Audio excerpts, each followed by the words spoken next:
இப்ப இந்த மாயா மோகாஸ்திரம் கொடுக்கிறாள் தன் மகன் சூரபத்மனுக்கு.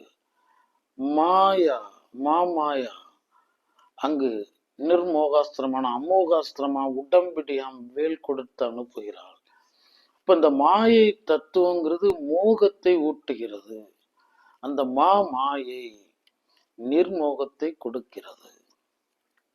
அப்ப மாய் தத்துவத்தை மாயா வெல்கிறாள், மாயையை மாயா வெல்கிறாள். இந்த மாயாவினுடைய விஷ்ணு மாய தசாவதார வர்ஷினி மாமாயை அம்மாவை குறிப்பிடும் பொழுது குறிப்பிடுறாங்க. விஷ்ணு மாய தசாவதார வர்ஷினி அங்கு தன்னுடைய கரங்கள்ல இருந்து 10 விரல்கள்ல இருந்து அங்கு மாயவனை தன் சகோதரனை செய்கிறாள்.